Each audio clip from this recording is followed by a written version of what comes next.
my husband and I have a disagreement about about our mortgage. So we qualified for a 30-year mortgage, but our plan is to pay it off like a 15. My husband in the budget recommended to me in our last finance meeting together that whatever extra money we have in our budget, we should put towards the principal of our mortgage. And I'm like, well, honey, we only plan on being in this house for 5, maybe 10 years because we want more kids and we need more space. And he's like, no, we really need to pay towards the principal. We need to own more of our house. And it's caused this huge rift in our relationship. Why is it causing a huge rift in your relationship? What, do we pay extra on the mortgage?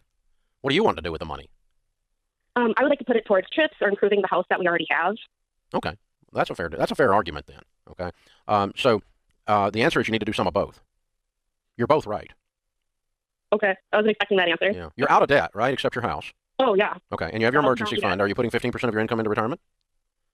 We're about there, yes. Okay. Are you putting anything aside for your kids? Are you putting anything aside for the kids' college? Yes, we are. Good. Okay. That's baby steps 4, 5, and 6. Baby step 6 is pay off your house early. Now, what you're supposed to do is to do according to what we teach, in other words, is to do baby steps 4, 5, and 6 simultaneously.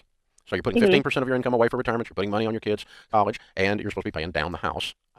Reasonably aggressive. Now, baby steps 1 through 3 you do with gazelle intensity, like a gazelle running from a cheetah, wide open, scared to death, going crazy. Baby steps 4, 5, and 6 are not with intensity. They are with intentionality. And baby steps 4, 5, and 6 is where you buy a couch, where you fix up the house, where you go on a trip, and where you work on these other 3 goals of retirement, kids' college, and reducing the mortgage. And so, yeah, I'd love for you. I think it's wise for you to reduce your mortgage. But I also think it's wise for you to enjoy some money during these steps as well. And that would include some reasonable renovations that you do with cash and no debt, some reasonable trips that you do with cash and no debt. If you consume all the money and do no mortgage reduction, that would be unwise. But if you put 100% on mortgage reduction, that's not what we teach. Okay. So I would just figure out how much money are we talking about that's in play here? A month. How much a month does he want to put on the mortgage and you're wanting to spend?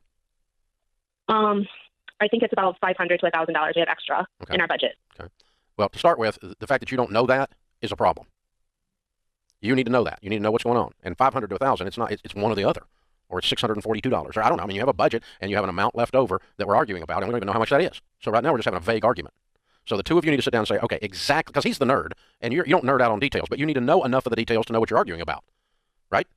Right, I agree. The point is that you have a very valid complaint here, a very valid argument that you should not only do the proper smart things with money and never enjoy money. That is not what you're not going to get there doing that. You need to enjoy some of it. But on the other hand, he's got a valid point that we need to put some on the mortgage and we don't need to just consume all of our excess. And so some of both is where wisdom lands, and that's where I would send you to. Good question. It's a really good discussion.